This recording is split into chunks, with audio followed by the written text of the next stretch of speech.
Unleash. Are you listening? Can you hear me? This is Unleash. Are you listening? Can you hear me? With your host, Brandon Tierney. This is Unleash. Are you listening? Can you hear me? What up, everybody? BT Unleashed in the house. Welcome back on this Tuesday. Got a really good show for you. Fun show. A lot of baseball today. Obviously, the trade deadline is on Thursday, so we have a couple of days for that. And that is the Giannis watch. We wish we will continue to monitor. J-Rod's got eyes on that. I don't think that the Knicks wind up getting Giannis. I know they're going to make a push. You do get conflicting reports. Ian Begley says the Knicks are going to make a strong move for him. And Windhorst basically said the exact opposite, that they're not even going to make a move for him, not make a real push. I don't think that they get him, not for a lack of want or a lack of try. I think it's going to be very complicated, as I've chronicled here on the show. If you missed it, go back, check out some of the previous shows.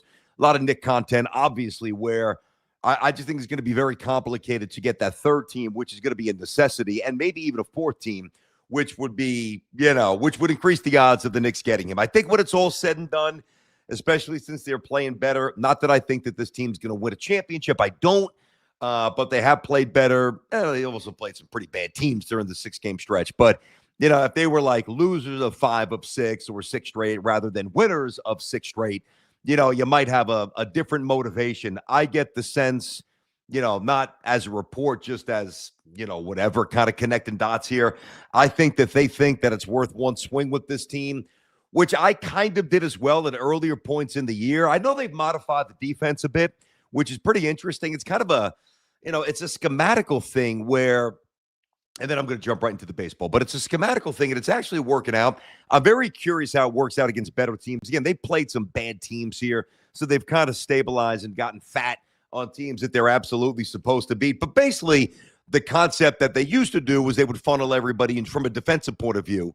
And those, I think they're giving up, I think I saw the stat, like 91.5 points per game over their 6-game win streak. And again, you've got to temper that in terms of who they're playing, whatever, some circumstances. But still, 91.5 points a game in 2026 is ridiculous. So you got to give them credit there. I think that the slight alteration, I think it's been better for Cat. I think it's been better for Jalen Brunson from a defensive point of view. And basically the old philosophy was, as I said, funnel everybody into the middle. Now they're basically funneling everybody to the baseline, which has worked out. We'll see if it's got some legs behind it, or if it's just a little pop here that seems like a cheap fix. But either way, it's intriguing. By the way, tomorrow, first guest of the show, Sal's going to come by. Looking forward to it. So me and Sal will chop it up. He's going to join about 15 minutes into the show. And I'm really looking forward to that. So tomorrow, Sal at 10:15 here on Unleashed, okay? That's going to be awesome. Spread the word. Let your buddies know. Obviously, like and subscribe. J-Rod's going to pump in a bunch of texts, the good ones. Now, listen, what I wanted to do today, and it's funny, sometimes something just hits you and you're like, okay, this is it. Because when you structure a show. Just real quick, yeah. The Giants made a hire of a offensive coordinator, Matt Nagy. Matt Nagy from formerly the Chicago Bears. Yep. I actually kind of like that. Okay, Matt Nagy. All right, so that is I like it. I think it's pretty solid there. I think anytime you bring in somebody with head coaching experience, which Matt Nagy has, and by the way, Matt Nagy, when he was with Mitch Trubisky in Chicago, I know it didn't really work out in Chicago, didn't really work out with Mitch Trubisky, but Mitch Trubisky's best years were under Matt Nagy. So I don't know if I'd say it's a home run. I like it. I think it's very solid. I think it's very solid. Good job with that, J-Rod, by the way. You see, that's what I'm saying. That's why J-Rod makes the big bucks there. He's got to, make sure you're missing anything on social media. So he's scouring that. If anything happens with the Knicks, with Giannis, anything's with the Jets OC, J-Rod knows he's got the green light. He's got the latitude. Just pop in. Let me know what's going on. I'll react, and then I'll get back to what's going on. Now, if it's a massive move by something like if it's Giannis, what I have prepared today is going to be pushed to the side, and we'll do all Giannis. I don't think I need to do that with Matt Nagy. The big hire is John Harbaugh. I gave you a little background on Nagy. I like him. I do like him. I think anytime you get some head coaches in the building, which is why, to me, Frank Reich is pretty appealing. I don't think he's a home run either, but pretty appealing for the Jets, although it doesn't seem like the Jets are very serious with Frank Reich, and it seemed like they were. It seems like it's more Roman I don't know. I know they had the 2 interviews yesterday, but I just think that that's good. Now Harbaugh doesn't need it like Aaron Glenn needs it. I mean, Aaron Glenn needs everything. I mean, geez. I mean, you got to get this guy a clue and a roadmap just to get this team out of the abyss. But if John Harbaugh trusts Matt Nagy, I think first of all, you lean on that. You trust his instincts. He's not bringing in somebody who's not good at his job. I think there's got to be, there's got to be some concepts and some philosophies that they share. There's got to be an ability to work with each other. So I like it. I do. I think it's a good job by the Giants. All right, there you go. Some real-time reaction to the Giants' new OC. All right. And now the Giants staff is just about done. Now the Jets will hopefully follow suit, get off their behinds, get off their asses, and find a way to get somebody to take this job that, let's face it, you got to be pretty nuts to take, or you got to be pretty desperate. Because the one thing, contrary to the Giants situation compared to the Jets, like if you're going to work for John Harbaugh, number one, there's a real conviction that you're going to win right away and that you're going to be very competitive right away. Whereas if you sign on to be on Aaron Glenn's staff, if he's 1-5 or if he's 2-8 and the optics are awful and they're getting whacked like they were in December, Aaron Glenn's going to get fired, and then you are going to be a lame duck, and then the new coach, presumably somebody like Gruden, or make a big swing from Mike Tomlin, you're going to be left on the side of the road, and you're not going to be valued, and you're going to be fired. Now, you'll make the money, but, still there's logistics, uprooting family and moving across the country in some cases and, putting the kids in school. Like, that is the one thing that does get lost a little bit when you talk about coaches. And, these guys do make pretty good money. I mean, Harbaugh is basically making $20 million, and an offensive coordinator of value is going to make millions, not, 6, 7, 800,000. He's going to make millions. He's going to have a guaranteed deal. I don't know if the terms will be as long as John, but that is a basically a guaranteed safety net to join somebody that's one that you trust, that you've got rapport with, that you've got belief in. And the Giants building has been stabilized because they brought in a winner, and they brought in a culture guy, and they brought in somebody that everybody's lauded.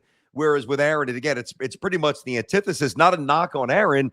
I mean, he had an awful first year. That's the knock, but it's just a very different evaluation. So I think anybody that the Jets get, it's kind of out of desperation, or somebody who's trying to reignite a career, which could be laced with desperation. So there you go. That just crept in, and there you go. So I dropped off my son how to work out last night. It's funny the way I structure these shows. Like when you're doing a show on The Fan, you're going to get a ton of calls, and you're going to, have a main topic and then obviously a secondary topic. And of course, we got lucky. There were a lot of stories when me and Sal were on the air. Like it was like, for whatever reason, they parachuted into BT and Sal.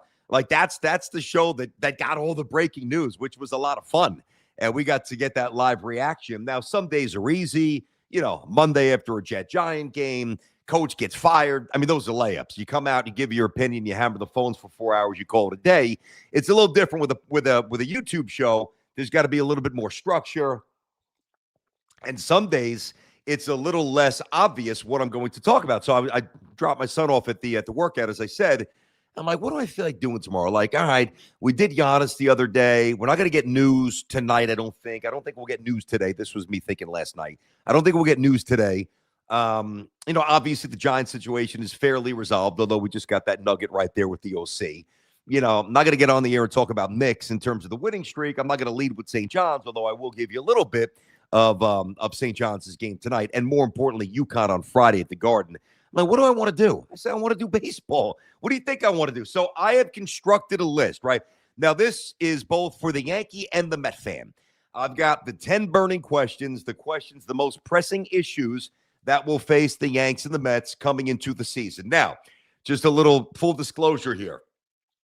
I very easily could have added to the list, like, will the Mets or the Yankees? And I think more the Mets at that point, because I think they've got a better farm system by a mile. And they've probably got more of an appetite to pay Skubal whatever he's going to demand when he is on the open market. But I didn't incorporate things that could happen, or I think should happen, or maybe could happen. This is basically, as I know Booty's already down in Tampa. He got there yesterday. And I'm sure Mendy's in the vicinity as well, Port St. Lucie. So this is more like what the teams have already done, who's already on the team. It's not a projection of what I think they will do. It's currently constituted, all right, as currently constructed, both rosters. the 10 most pressing issues for the Yankees and the Mets. And we'll go in descending order, and it's a total list. So I think there's 6 Yankees. I think there's 4 Mets, or maybe even 5 and 5. I actually think there might be one more Yankee item. But we start at number 10. Number 10 is a Met issue, and number 10 starts with Sean Manaea, all right?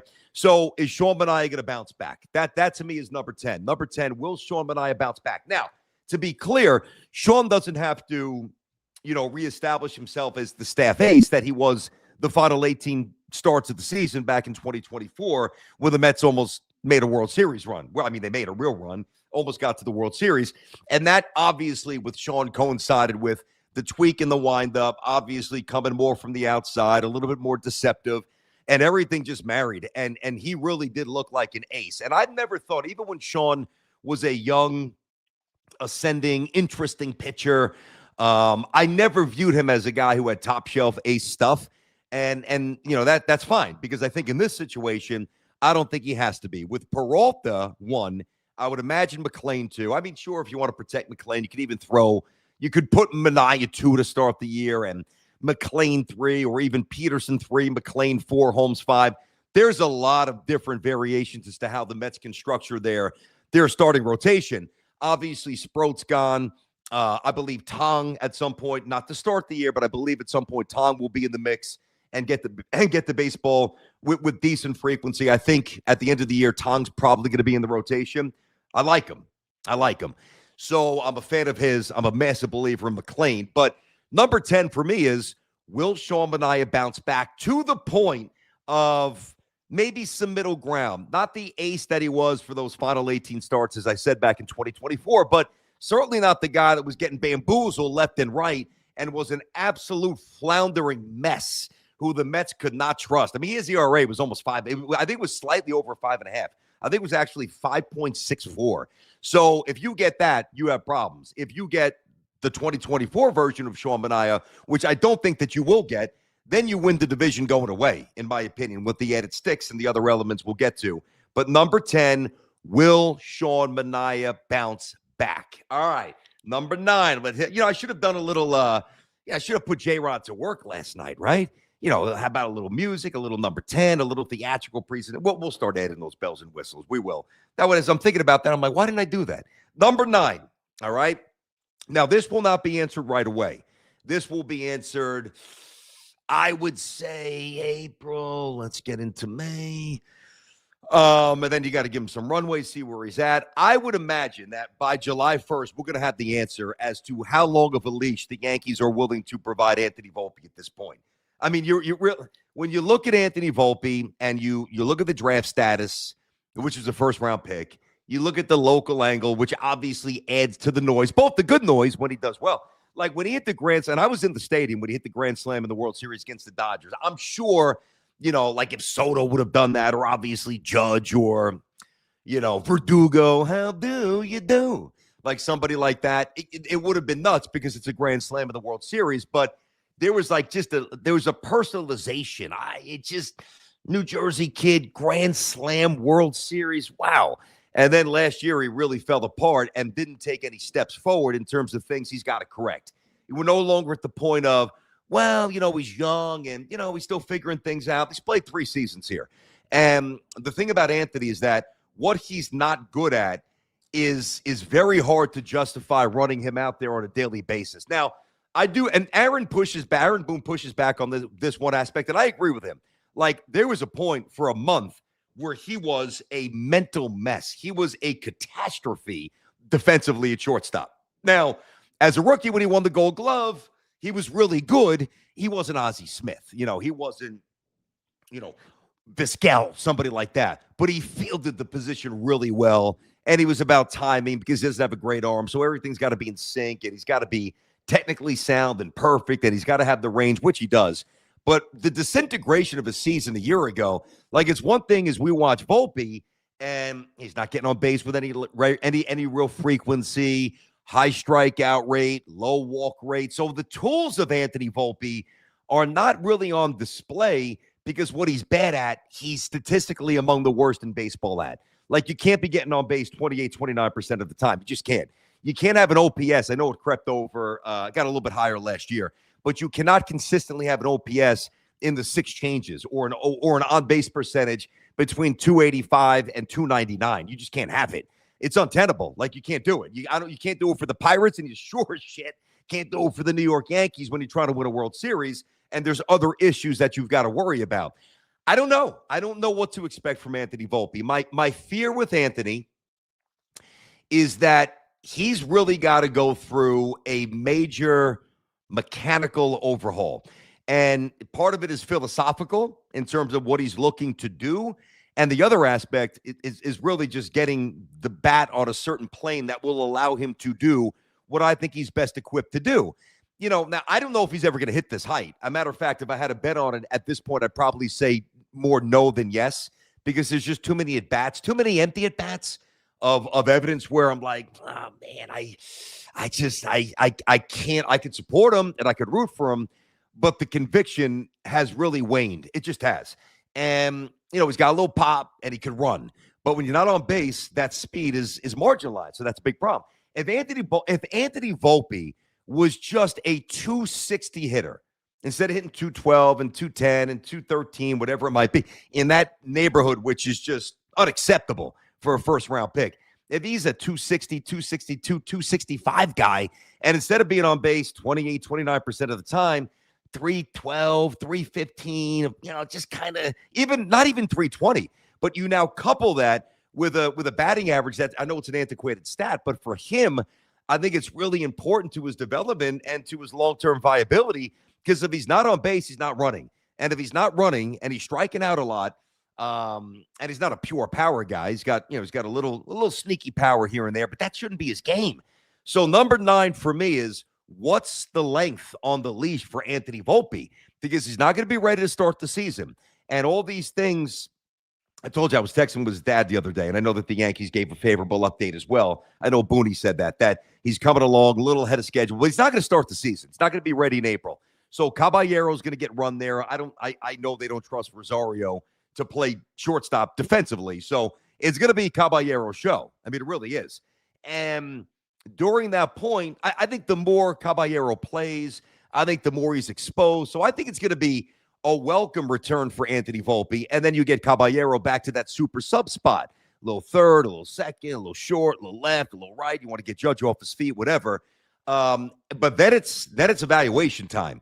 And if it's the same stuff, swinging for the fences, missing balls by a mile, having a K rate that is in the higher percentage of Major League Baseball, the whiff rate, the K rate, the walk rate, all the numbers that I know matter, that some of you laugh at when I reference. Hey, if he's not on base, he ain't going to play. I think this is the year really where the Yankees have more of a hard line and a more defined stance as to how long they run Volpe out there.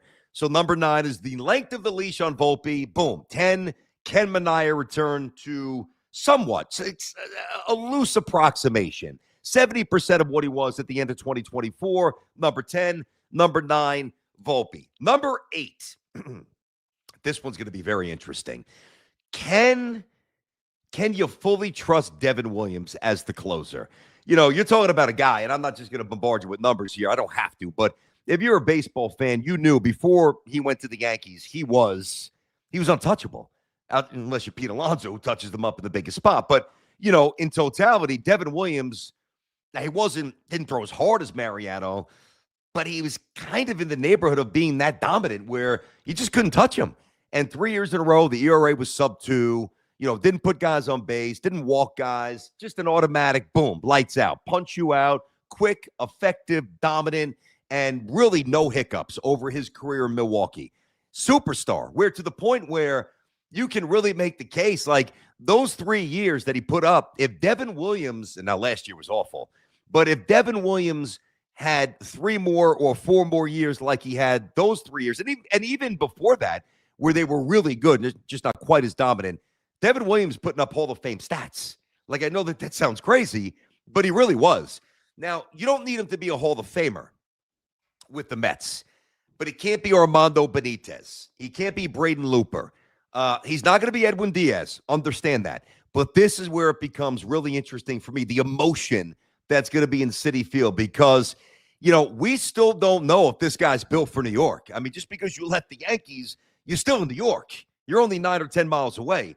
And the expectations, while historically it's different, obviously, the Yankees brand is different than the Mets, but the Mets expect to win this year. And I think more importantly, the Mets fans expect to win this year. So if Devin Williams, and I'm going to give him credit here, there's been a lot of guys, and like these are old names, like Eddie Whitson. I'm just throwing out some guys, Carl Pavano. There were certain dudes that came here, Sonny Gray, Arabu, that just got off to such a bad start. They couldn't stabilize it, and it's off the tracks, and they got to go.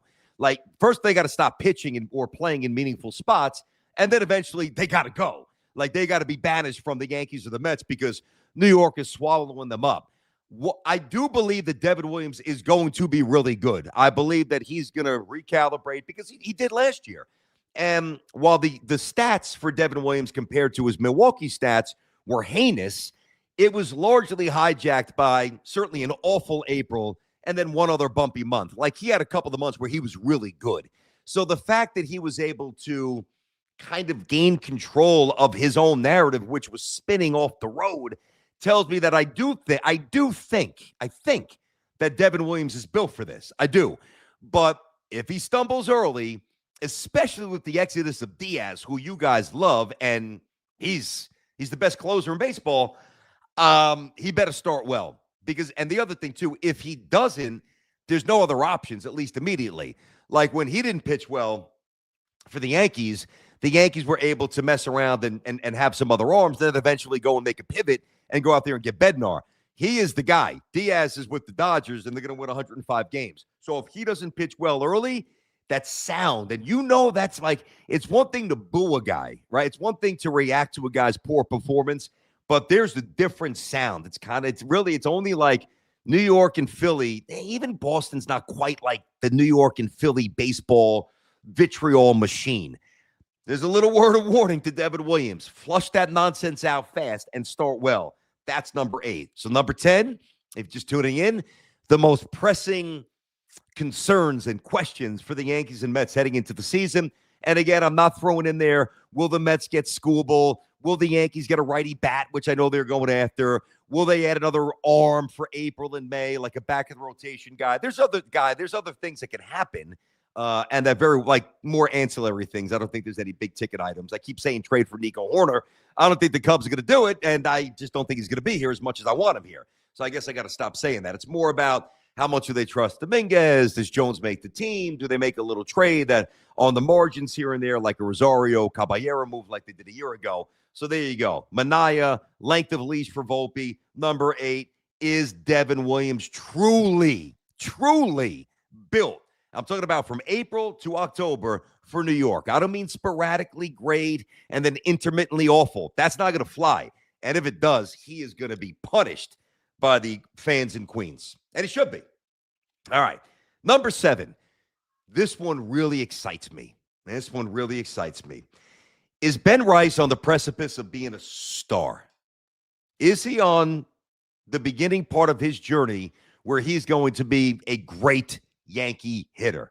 I believe he is, to the point where, I know that Aaron won't do this to start the year, to the point where I trust him so much that I would actually have Bellinger bat first, Aaron Judge bat second, and I would put Ben Rice third. And now, even if they bring back Goldschmidt, whatever, 1 year, $10 million, he made $12 million last year. If they do bring him back, he's going to play less even than he did a year ago, because as the season went on, you saw how his role was diminished, platoon against the lefty once or twice a week. It was pretty much Ben Rice's show at first base, and it should be. He's 26, he's got blossoming power, and he's got things that you really can't teach, I think, and that's, plate discipline and all that other stuff. I mean, you're talking about somebody, right, who, I'm going to reference Savant here without hitting you with a ton of numbers, but just know that red is good, blue is bad. When you look at the first 7 offensive categories on Savant, the first 7, he is in the 90 percentile on the first 7. So, people who laugh or like, dude, why do you reference these? I'm going to tell you why. Because there's context to hitting, and there's circumstances more than anything to baseball. Like if you are a 33%, which sucks, a 33% shooter from downtown of the NBA, You're just not a good shooter. Now, I don't mean your first year. Like if you're year 3, year 4, and you're shooting 32, 33% or 41, 42% from the floor if you're a guard, like those numbers are horrid, right? You're just not a good shooter. Now, maybe you might tick up a little bit in your absolute prime, but you're never going to be an elite shooter. You're never going to be an above league average shooter, in my opinion. But when you look at baseball specifically, right, I do think in that sport, more than any, numbers lie. And you can have a guy who's hitting 290, whatever, but it's a soft 290. I know it's an antiquated stat, but it's still a point of reference. You can have a year where you hit a soft 290, couple balls drop, whatever. Any ball you hit, that's why they have expected average, expected on base, all that, expected slugging, all those geeky stuff. Those are some of the first 7 stats, by the way. It's just, to me, a roadmap to, number one, how hard do you hit the ball? And Ben Rice absolutely hammers the baseball. Quantifiable by every baseball metric. Trust me. So it's not as like, is Ben Rice, was Ben Rice just a cute little story last year? No, to me, it's 7 layers past that. And number 7 for me on the 10 most pressing items for New York baseball coming into the season is very simple. Is Ben Rice going to be a star? And I believe he is. I mean, he didn't even play all the time last year. He hit 26 home runs, had an 830 OPS. Now, you look at his K rate, which is right around 18%. And that's in the 65 percentile. So that's actually pretty good. If he shaves, and I think he will, because I know he's a gym rat, went to Dartmouth, played Ivy. He's got the brain power. He's putting in time. He's gotten bigger. They talked about that last year. And the ball just sounds different off his bat. It's not quite Stanton, but outside of Stanton and Judge, there is nobody, not even close, on the New York Yankees that hits the ball consistently as hard as Ben Rice does. And I'll put it a step further. When you go throughout baseball and you have the Stantons and the Judges and a few other guys that really do barrel up the ball with great frequency, Ben Rice is right there. In terms of like average exit velo, that's not by accident. That means when the ball's in the zone, whether it's a fastball, a curveball, a changeup, Ben Rice is smashing it. Like, you don't have an 830 OPS the first time you really play and be in the 90. And some of those percentiles, by the way, are like 96, 97 percentile. Have on the first seven truly important hitting stats and hitting measurements in baseball, on Baseball Savant, and be north of 90 percentile if you're not the real deal. So is Ben Rice going to be a star? That is number 7 for me. All right, number 6. I like this player. Not quite as much as Ben Rice, but what is Brett Baty's ultimate role here? What is it going to be for the Mets? What is his role? I don't know. I think it depends on how Polanco does it first, and I think it'll be fine. I think it depends on how, I know Simeon likes to play every day, but do they give him some rest? I think it depends on, less dependent on this because Bichette's going to play third base no matter what. And I think he'll be fine over there defensively, but you might give him a rest here and there, whatever, if he's scuffling, kicking the ball around for a minute. So maybe he'll get some time at third. I know Benj is going to get a look in left field. So is Baty. So you're talking about a player to me who's going to get some run at first base, at second base, at third base, and in left field, and at DH against lefties, right? That is a lane, to borrow Sal's term. By the way, Sal tomorrow, 10:15 here on BT Unleashed. I'm pumped. That is a lane for the Mets to pencil in the name Baty a lot this year. Now, is he going to hit first or second or third or fourth? No. Is he going to hit fifth? Probably not. I think to start a good spot, and it really depends a lot on Luis Robert. Like if Robert is more like the earlier White Sox version, because I think right now Robert's probably toward the bottom. Alvarez somewhere in that 7th spot, something like that. And then if Benj makes the team, maybe you have Benj 9 because he could run. So Benj 9, Robert 8, who could also run. I mean, there's tantalizing possibilities with this Mets lineup. I'm not mad at it. I kind of like what the Mets did, as you know. And then maybe Alvarez 7. I could see Baty's sweet spot being 6. And I could see if Baty's really rocking, which I think he will. I could see him maybe being elevated to 5 with certain matchups after a while. But he's got to play. He's got to play. And the challenge for a young player, and not everybody can, there's not many players, and he did this a year ago. That's why I'm really bullish on his future. Number one, I always thought he'd be a hitter, and he is. And once you saw him play third base regularly, And then remember late-ish in the season, and this was a big mistake by Mendoza, he was running Vientos out at third base. The disparity in defensive prowess between Baty and Vientos is night and day. Vientos is awful, and Baty's fine. I mean, it's that simple, right? So the challenge for a young player when you're not penciled in the same spot, whether it's in the 3-hole or the 2-hole or the 5-hole, and I think more importantly, the same defensive position, you're juggling a lot because your preparation for that night, not to mention every day in spring training, it's just busier than everybody else. I mean, if you're Lindor, you got your routine. You know you're hitting first. You know you're playing short, and that's it. You know Robert's going to be in center field, so Fungo's in center all day, right? Benj is going to learn to play left a little bit. Soto's going to be in right. They know where they're playing. Now, Polanco's got to get some work at first base, but if you're Brett Baty, you're taking balls at second. You're taking balls at third, and it's a totally different spin, and it's a totally different timing mechanism. Ball gets on you at third base. You got to be quicker.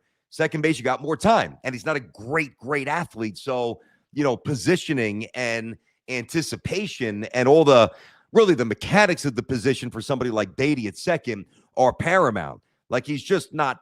Yeah, he's a fine athlete, but he's not Robbie Alomar. Not Robbie Alomar, the Mets version, the real Robbie Alomar, Toronto, San Diego. So he's never going to be that guy. But think about what's going to be on his plate. And oh yeah, by the way, he's still learning to hit at the major league level. So I'm a big Baty fan. You know that. I think he's going to play a lot this year. He's going to play all over the place. I mean, what do you have? 18 home runs? Yeah, 18 home runs. And he had 393 at-bats. I mean, I'm not saying he's going to hit 35 or 40, but he's not going to be a 212 hitter. 255, he's going to be I would think this year, if I had to guess, I think Baty's going to be in the neighborhood, low end, 775 OPS, high end, it could be higher, but I think he's going to be in the neighborhood of 775 to 820, maybe 830. Last year was good, and last year was promising. So I'm a Baty fan, and that's number 6. What is his role? It's got to be defined, and then he's got to deliver, which I think he will. All right, what's this one say here? Yeah, good job, Jay. Pop him in here. You guys want to react to this here? Let me know what you're thinking. At Jason7638. Hey, is there a golden chance? The Mets starting rotation so good, they make the bullpen elite by adding Holmes back to the pen to join Weaver and Williams. It's a really good question, Jason. I appreciate that. I mean, I'm not going to give you an odds on that, but I listen, let's just play the numbers game, right? So right now, Clay Holmes is a starter. And by the way, at the end of the season, he was your best starter. So you don't just discard him, all right? But let's just say Peralta definitely won. Let's say, just to protect him, Mania 2, and then you get to McClain. Peterson's obviously going to be in the rotation. If you get to a situation where Tong, who I believe is going to start in AAA, Syracuse, and then dominate, and then quickly get the call back up, and eventually be in the rotation before it's all said and done, that's 5.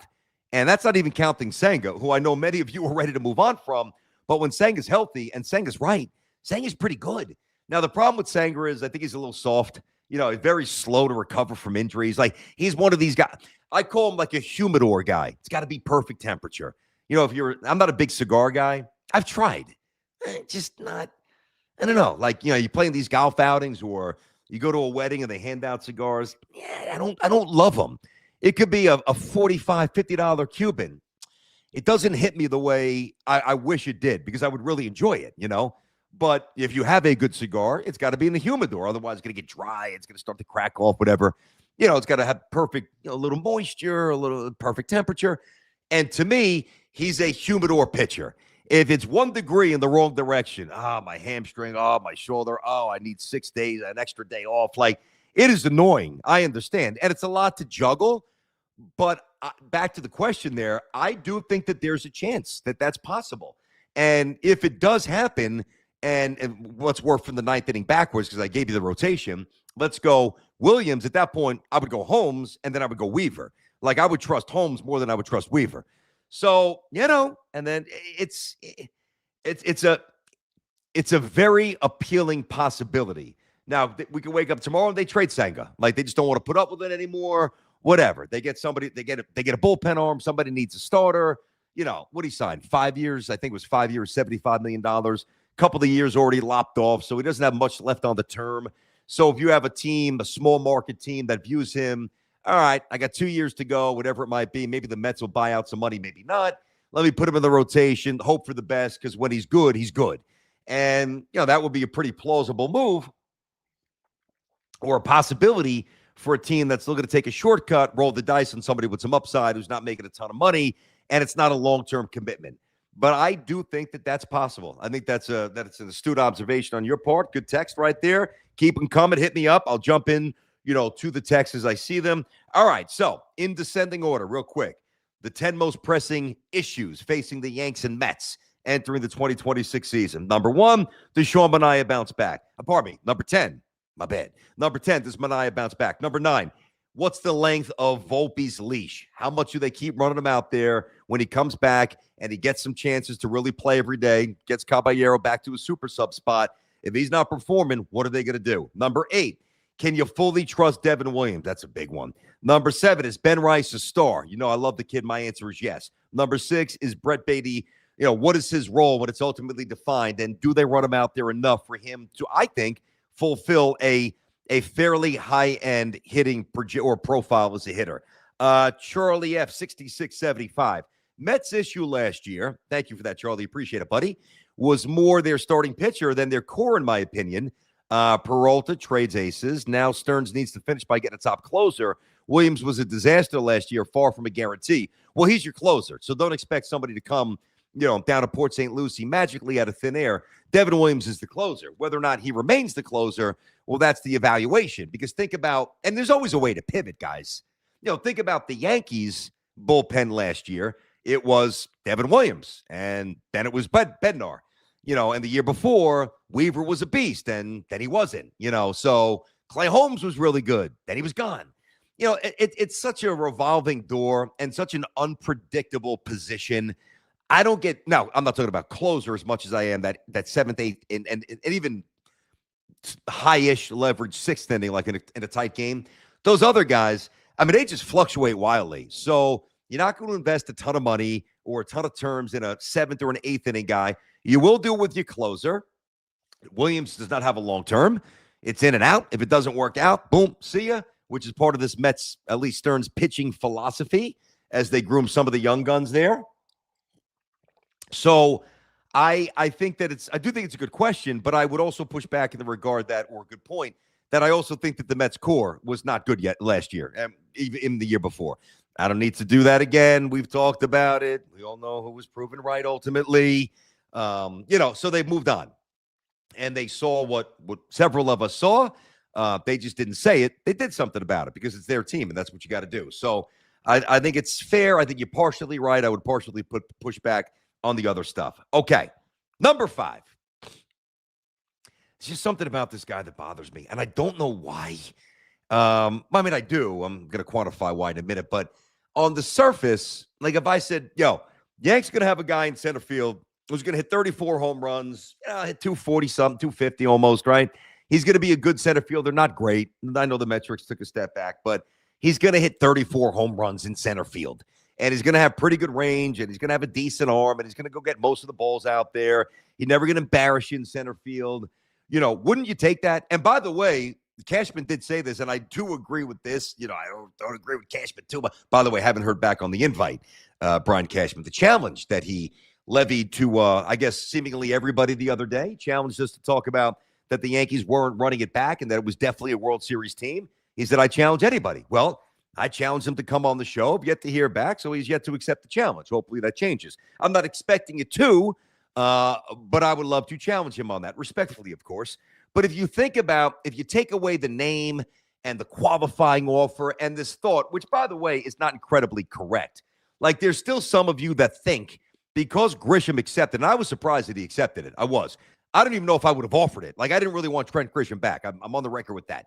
But when you look at some of these other contracts, now Kyle Tucker is a whole hell of a lot better than Trent Grisham all around. But, is he $30 million better or whatever that? More than that. Is he really? No, I don't think that he is. Not night to night. Not that kind of money. So when Cashman said the way the market's gone, unpredictably so, that at $22 million for 1 year, and he's still basically a prove-it deal, because once this year expires, he's back to where he was pretty much this year. minus the QO, and he's either going to be a free agent and stay or he's going to bounce.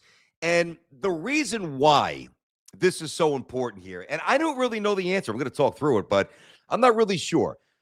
Is last year's Grisham the new Grisham? Like that's number 5 on the most pressing issues facing the Yanks and the Mets this year.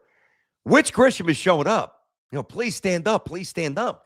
See, if he had better years prior to coming here, I think I'd love Trent Grisham. The problem is, before he got here, he batted $184, he batted $189, and he batted $190. And his OPS in all of those years was in the 600s. So it's very hard to believe that what we saw last year is real and that you could just, all right, pencil him in. Grisham going to hit 245. He's going to hit 30 to 35 or 36 home runs. I don't really know the answer to that. Listen, I do think, to be fair, and he had an 811 OPS, which is terrific. I think it's probably somewhere in between. He's obviously the 180s, 190s. I mean, that's just mystifyingly pathetic. I mean, how the hell could he be a major league player and hit 189 the 3 years in a row? I mean, they should tell you to pack your bags and get lost, find a new profession. That's just so disgustingly bad. But when you play center field and you're still in your 20s and you're a pretty good defensive player, up until last year, you were a really good defensive player, and you're a lefty, and you've shown a little pop, you've shown a little, little sizzle in that barrel, and then all of a sudden you put 34 on the board, and, Judge loves you, you're a gamer, you fit in the clubhouse. My problem with Grisham is really twofold. The years before he got here, and even the year when he was here with Soto, didn't really do a ton, didn't play much, didn't like him, but as a player, but also that they have him batting leadoff. And I hate that. I absolutely hate that, because I don't want him. Think about this. If the Yankees, whether it's up in Boston in June or in Toronto in August or September or against whomever in the playoffs or against whomever in the World Series, right? Do you really want Trent Grisham, like when the Yankees are trying to mount the rally, and let's say they've got 8-9-1 in the 8th inning, they're down a run or two. Do you really want to see Grisham's name there? Do up, Wells, McMahon, Grisham. I don't like that. I don't think it's World Series caliber, which is why, until I'm proven wrong, I don't think the Yankees will win the World Series this year, because he's in the wrong spot. And if you tell me that he's in the 7 hole and the Yankees make an adjustment, now my perception of Trent Grisham changes. But when you don't have a true number 4 hitter that is physically reliable, which they don't, and a true leadoff hitter that sets the tone and is scrappy and has long at bats and, isn't going to strike out a lot. There's just too many empty at bats there with Trent Grisham. And the last thing I want myself is Trent Grisham in the way of Aaron Judge getting up with guys on base with a chance to win a game or, close the deficit, whatever it might add to the lead. Just don't want him up there. And I don't think any Yankee fan does. And I love Boone. You know that. He is a good friend at this point. But I don't know how Aaron Boone wants that or why they think that. I don't know. I fundamentally disagree with that assertion. Like, I don't think we have it wrong with Trent Grisham. I think they have it wrong with Trent Grisham. There's just too much evidence to the contrary. So, listen, I've been a sucker with a lot of things, Oh, Zach Wilson's going to be great. And this, oh, yeah, all right, all the moves that some of my teams have made. I've taken the bait with some that they've made over the years. I've taken the bait sometimes. It's called being a fan. It's called being a little disillusioned here. But one thing I'm not is a dope. Like, I might have some erroneous takes here. I'm not an idiot. And I do lean on evidence. I do lean on, consistency. And up until last year, the only thing that Trent Grisham was consistently bad, consistently erratic, consistently below league average. He has one really good year, one very interesting year, and suddenly he's the one. He's in the 1 hole, and he's going to be the table setter for a team that's going to win a World Series. When I saw Derek Jeter do that, or Nobby do that, or Willie Randolph do that back in the day, what? No. Or Dykstra and Backman doing that in '86 for the Mets? No, I know the game's changed a lot. Or Ohtani doing it for the Dodgers, or a Bichette type. It's not that guy. I just can't have him batting first. So if that's adjusted, I'll feel better. But that is a big question. Is last year's Grisham the new version of Grisham? Now, I will leave the door slightly open that it could be, because there are players who go to different teams that get a chance to play more, and there's a little bit of a different philosophy hitting or pitching, but in the case of this, hitting, and there's a little mechanical tweak, and there's a little favorable, whether it's dimension, like a short right field porch 314 feet away. I know that all plays into it. And obviously, when you got Aaron Judge behind you, they're going to try to get you out with fastballs for the most part, because they're terrified of Superman coming up and hitting a 2-run bomb instead of a solo shot. So they're going to groove some fastballs, and you're going to run into some. But that doesn't mean that you're equipped to be in that high-pressure situation, in the leadoff spot against a good pitcher, a good team, in a must-win spot or a must-have moment. That's my pushback. I'm willing to be proven wrong because I got no choice. If it was up to me, and I said this the other day, I said this to Boone at the BT and Sound Live show in the green room. I said, why don't you bat Bellinger first? Why don't you go Bellinger 1, Judge 2, Ben Rice 3, lefty, righty, lefty, Stanton 4, and then you want to put, Jazz, or you want to put Grisham 5 or 6. Okay, start figuring things out. That would be more suitable for me. Right now, he's a leadoff hitter. Don't love it. Not buying it fully. Definitely not bullish, but that's who he is, so we got to see. All right, number four. Actually, I'm going to look for a couple of things here. Let me just stretch this out a little bit. Anything jumping out? Let's see. All baseball. Yeah, Grisham's a perfect 9-hitter. Obvious. There's no doubt about that. Yeah, absolutely. And Cashman did say the other day, and this is one thing that I do agree with. I started to say this, but just to finish the thought, he did talk about how the market exploded in a way where, these guys $40, $50, $60 million a year, for a couple of years, but opt-outs and all that stuff. When you really do, if Trent Grisham hits 34 home runs this year and has an OPS of 811, even though we might not like it now, and we didn't like it when we found out he was going to be signed and he was going to stay. I didn't think he was going to do it. I thought some dope would give him 3 years, whatever. Yankees would say, okay. And then the Yankees would pivot in my mind. All right, go get Tucker, go get Bichette, go do something real.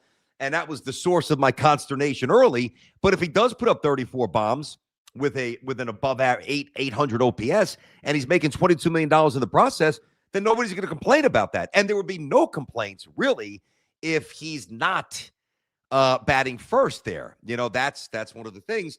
Now, this is also one of the issues here at D-Rod 123. What up, D-Rod? Appreciate the text there. All right, so who's playing center field if not Grisham? Belly's okay. Then who plays left field? Dominguez again? What? That's there. Yes, I think that Bellinger, he doesn't have many more years left in center field, but I think he could certainly get away with Bellinger playing center field once for another year or two. I got no problem with that. If Ben Rice is a disaster at first base, which I don't think he will be, there's the option to put him back there at first base, Bellinger. Listen, you talk about Dominguez, and I'm actually much more impressed with Dominguez than many of you. I think he's going to be a player. A lot of times the Yankees hype their guys up, and they tell us things that we just don't match what we've seen or what we believe. I believe in Jason Dominguez. Now, to what extent, I'm not sure, but I'm pretty damn confident Jason Dominguez is the Major League Baseball player. Nobody's going to tell me he's not that.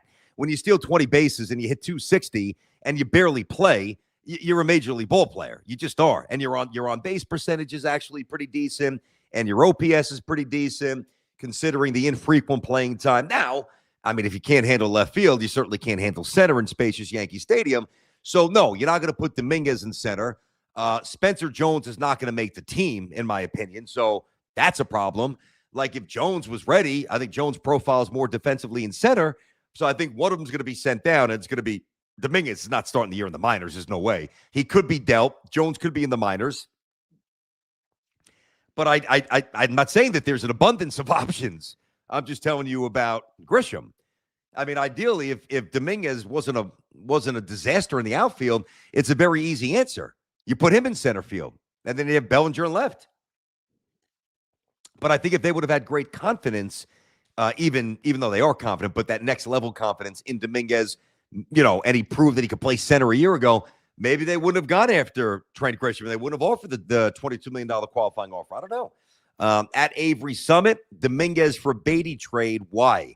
McMahon can't hit. Jazz won't be extended, so likely dealt. Yep, I agree with that. The Yankees are not going to extend Jazz. Trust me, not happening. Stick Baty at the same position every day. Dominguez prime change of scenery candidate. Who says no?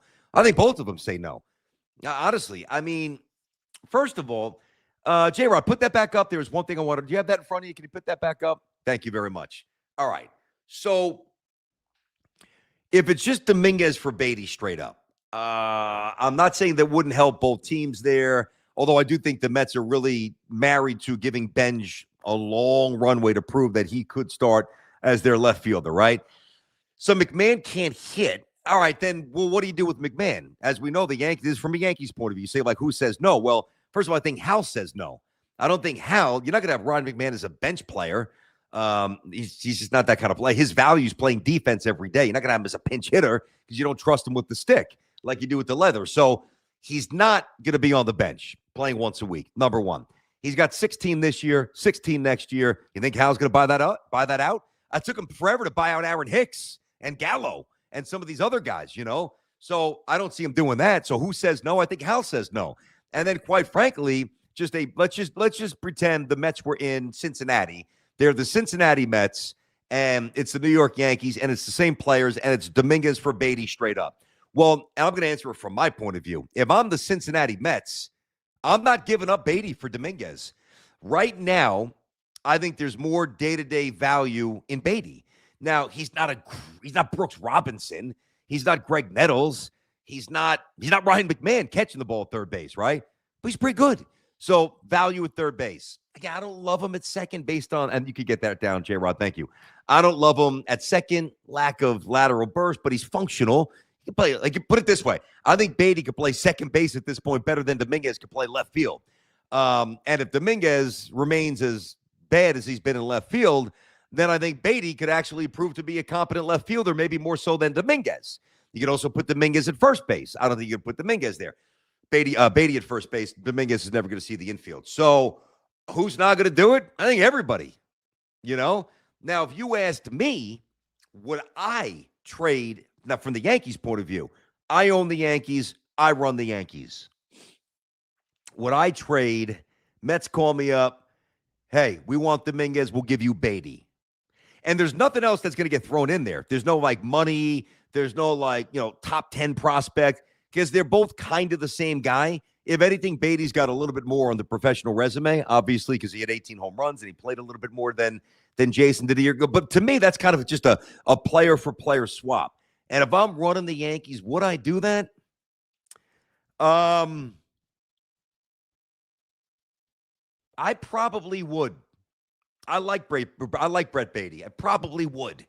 But I'm also, not as down on Dominguez as some of you are. So, all right, let's get back to the list. Good question so far. Just to reset it, big questions, pressing questions facing the Yanks and Mets going into the season. Again, not calculating trades, school ball, any other things that we might, that might come across our team's desks in the next month or so. Bullpen arms, fourth outfielder, righty stick, what they currently have, both teams. Number 10, does Sean Manaea bounce back? Number 9, what's Volpe's what's the leash? How long do they give him to figure it out? It's going to be different this year. It has to be. Number 8, can you fully trust Devin Williams? Just don't butcher 2 or 3 saves early in Queens because you will not recover.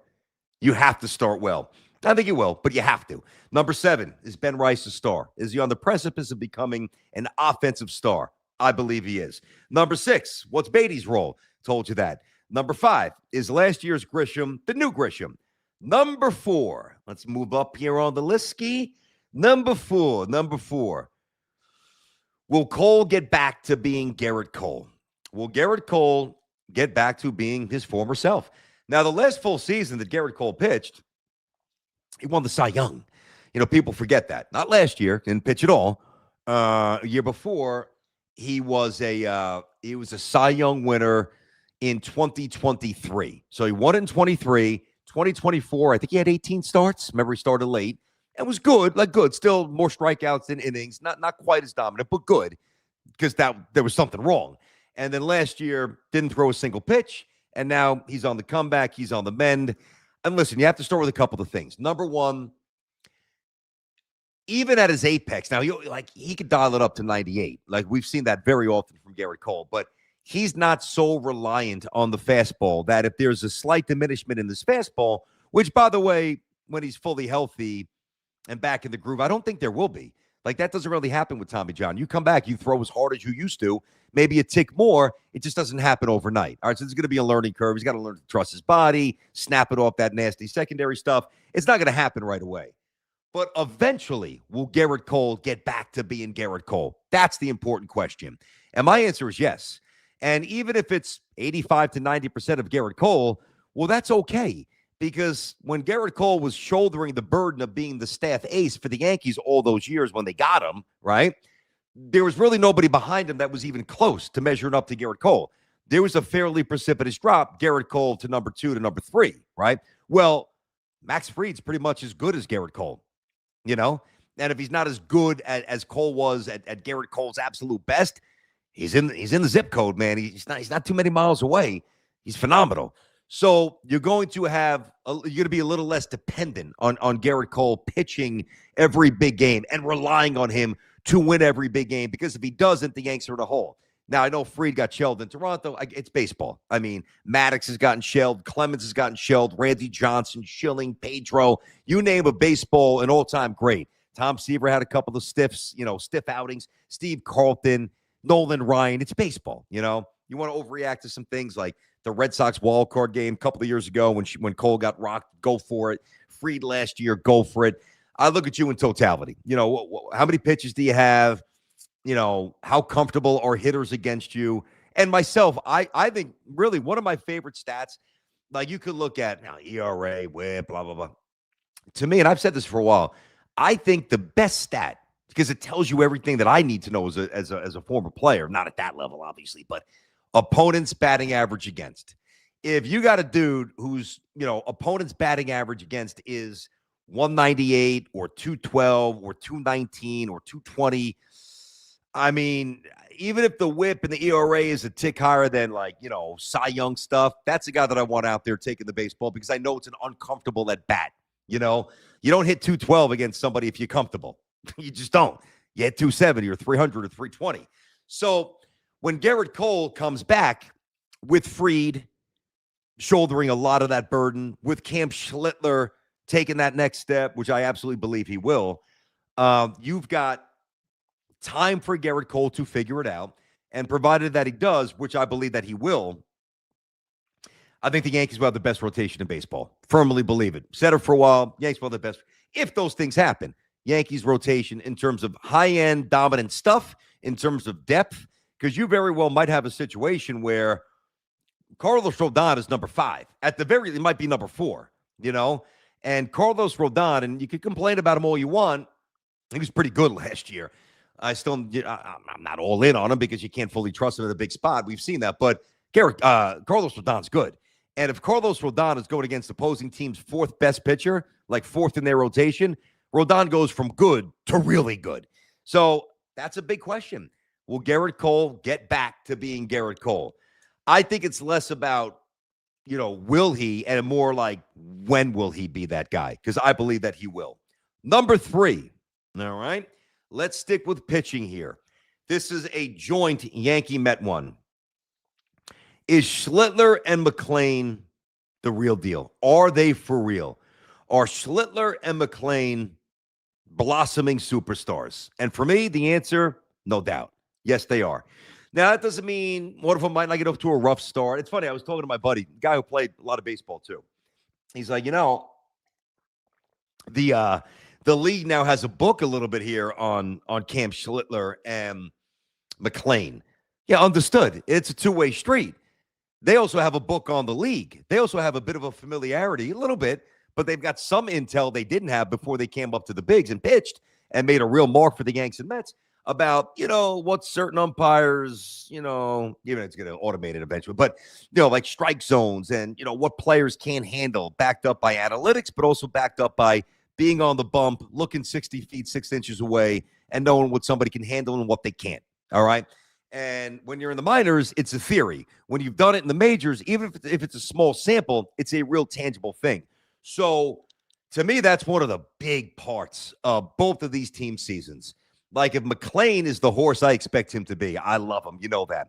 And Schlittler is the horse that all Yankee fans, and I think all baseball people, and McClain as well, not just Met fans, baseball people, expect those guys to be.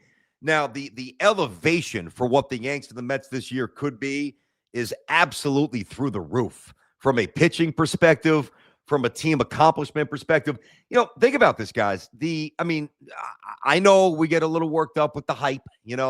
I remember I was on the Louis Heel train, his first couple of months, a couple of years ago, and you guys took me to task for this, but of course you hijacked it, whatever. And I was bringing up a loose comparison. Louis Heel's first X amount of starts a couple of years back, it really wasn't that different from, hear me out, from young Dwight Gooden, some of his early starts there. And I backed it up with numbers. And of course, BT's on the fan saying Louis Heel's the next Dwight Gooden. Never said that, you idiot. Never said that, you dope. What I did was I created a statistical thread that I provided to you just to give you something to think about. And you can either accept it or not. And some of you did, some of you didn't. And if you did, you're ultimately proven wrong like I was, right? But they look different. It looks like they have different makeups. I think they've got slightly different stuff. In the case of Cam Schlittler, he's so long. The ball is on you so fast. That long windup, those long levers. And you watch McClain, like both of these dudes, but focusing on McClain for a second, I don't know, man. There's something about, and I feel the same way about Cam here too. But you look at McClain, and to me, he's got the look of the guy, of the kind of guy that you give the baseball to, and it's like a must-win game, and it's like 46 degrees out, and it's a full house, whether it's in Queens or L.A. It's not going to be 46 in L.A., but you know what I mean. Out in Philly in a big playoff game or a big pennant race in September, and he's got the turtleneck on, he's got the goatee, and he's got the glove here, and he's just dealing, punching people out, very few hits, impeccable control, just buzzing through a batting order. I would be stunned. Now, I don't mean that both of these guys are going to go 23-7, with a 2.01 ERA and a sub-1 whip. I'm not saying, and 279 strikeouts. They're young, all right? There's going to be bumps. But I've been watching New York baseball a long time. And, I saw old Seaver at the end for a minute when he came back in 83. I do remember that a little bit.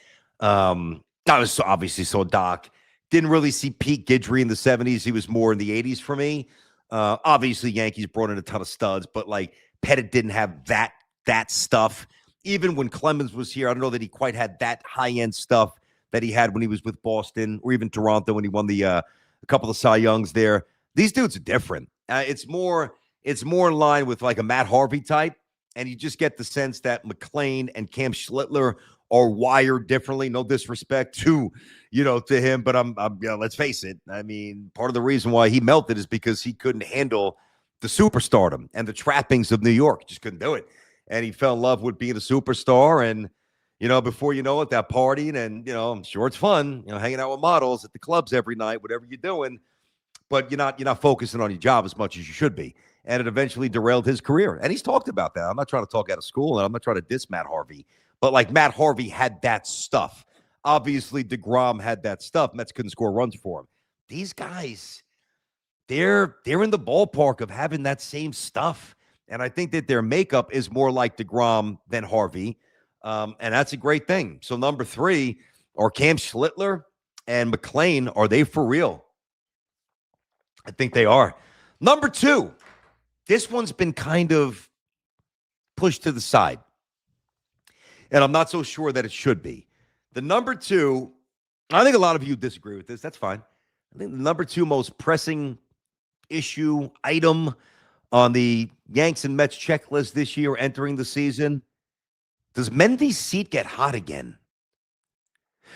Does Carlos Mendoza feel the heat like he undeniably and rightfully so felt the year ago? Now, all that noise and all that smoke has dissipated because they've changed the team. And to me, last year, Carlos Mendoza had a horrendous season as manager of the Mets. I said it in real time. He couldn't stop losing streaks. They weren't playing button-up baseball. There were definitely some inconsistencies in terms of effort and players being locked in. There were some tactical mistakes that I'm not going to reset now, but pinch hitting and bullpen moves that I absolutely addressed on the fan the next day. I'm like, you can't make that mistake. You can't.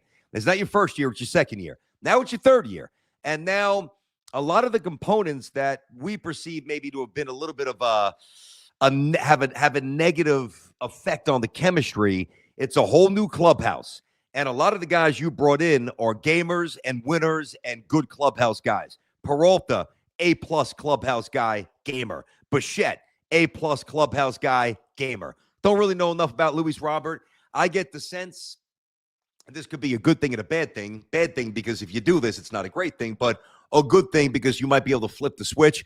I think he's one of these dudes that when he's in a toxic losing environment like it was with Chicago, I think he just kind of coasts and he kind of mails it in a little bit. I think effort's a little optional. I don't think he's really dialed in. I don't think he's really ready to go.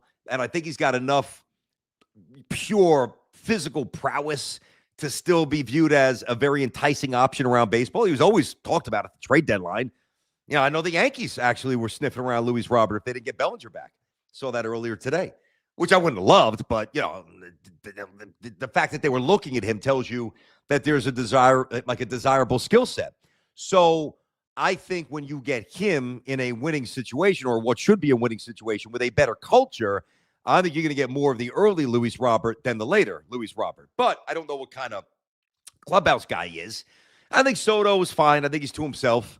I don't think he's bad. I don't think he's good for the clubhouse. I think he's just so immersed in his hitting lab, like his preparation, that he's kind of a lone wolf. Again, not a bad guy at all. I think he's a good guy. And I think that he wants to win, but I know he's just intensely driven in his mind to be the best hitter that ever lived. Now, he's not, but he's tremendous, all right? But I do think that, you know, like the Lindor and certainly Soto's presence offensively, but now the Polanco comes from a good Seattle team, a good Seattle vibe, so Polanco's in the mix. You got some youth from Baty who's going to play a lot. Alvarez has some good energy. If he can ever hit and stay healthy, I think Alvarez will be a good asset for this team. Interesting components, but don't get this thing twisted. Like, the Mets aren't punted on this year. You know, when you trade for Peralta and you get Robert and you do what they did, and they might not even be done, all right, you're expected to be a playoff team. Vegas expects it. I expect it. Projected win totals by everybody, every sports book. We all project it. So if that doesn't happen and the Mets are playing sloppy, the fingers are going to go to the manager, and rightfully so. You know, the Carlos Mendoza that I watched last year, and, you know, I've said this before, I watch these post-game shows. Like, I watch the games, but then I watch Mendy, I watch Boone. I watch Boone on Yes, I watch Mendy on SNY. You know, I want to see what they're saying, and I want to see what they're projecting. I want to see what the message is. And there was a point, and again, I also said this on the air. You can all find this. I was one of the first to get on Mendoza. Like, dude, you're not having a good year. You're not having a good year. You don't have great control of this team. I don't see great effort. You know, the day-to-day buttons that you push in aren't working. And then watching him on SNY, I felt like he didn't have answers. Like, I thought his messaging was, I don't want to say soft. I don't mean that, but it wasn't hitting the mark. Like, when he spoke as the Mets were just drowning, loss after loss after loss, an inability to get past the third inning every night from your starting rotation, your bullpen coughing up leads, just a circus the Mets were. I never really thought that I heard a guy project conviction and confidence that they was going to get stabilized. That's your job, Mendoza. It's your job. That's your job. It's your job to write out the lineup. It's your job to get a sense of, you know, go with some gut calls, which the Mets will let them do. You're not all analytically driven. And it's your job to figure out a new roster. And if the Mets start really sloppy, I'm not saying he's going to get fired in April, but if there's an element of underachievement, and it's palpable, it's identifiable, his seat's going to be hot, and rightfully so. So to me, that's the second biggest story in New York. Let me get this text here at Willie Laverde, 1664. Willie, what's happening? Stearns' pitching staff was the issue last year. Agreed. But also the Mets didn't really hit when you had to. So that's partially, that's kind of the easy way out. Mets were top 10s in runs scored. I get that. Stern gets too much credit. How many World Series did the Brewers win during his tenure? Well, I don't know anybody's anointing him the executive of the century, Willie. I think I just speak for myself, which I always do. All I'm saying is he was brought here to do a job. And when you get here to do a job for a team that's a franchise that is basically shit forever, you got to evaluate what you have. All right. The first year, that's what he did. He evaluated. We walked in, he inherited what he inherited. The Mets overachieved. And when you overachieve, you're not going to really do anything. There's no real need to, especially when that overachievement is partially punctuated by homegrown players that the fans love. Like, there was no reason to disband the 2024 Mets. Now, maybe you could have been a little bit more astute with some of the pitching additions, starters, yeah, because it was awful. It worked his first year, that Mets pitching lab, which, whatever the hell that means. It worked the first year, didn't work the second year. Now we start splitting the difference. But once you get past the first year, then the second year went sideways in many different ways. Energy, chemistry, production, pitching, clutch hitting, defense. Lindor regressed defensively.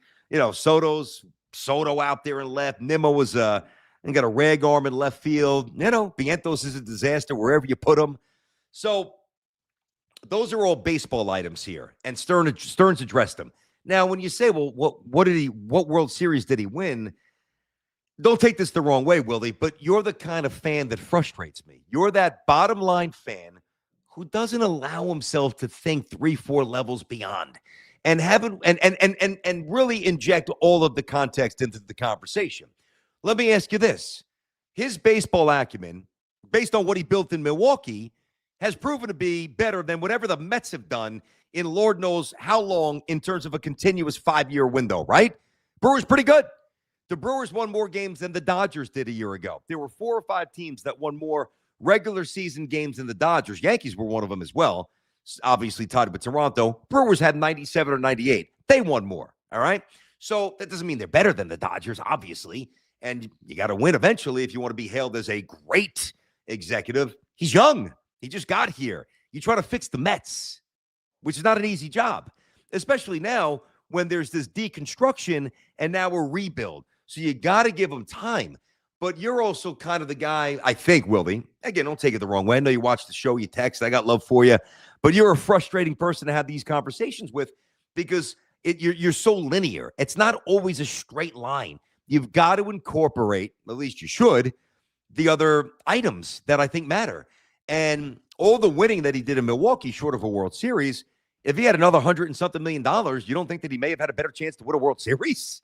Like, that's the whole point. You're bringing in Stearns, who built the hell of a team in Milwaukee in a small market with financial limitations, and now you're giving him a chance to build a similar team, could run, could play defense, run prevention, all that stuff, get some better players, focus on, not long contracts outside of Soto, which is totally justifiable for a lot of reasons.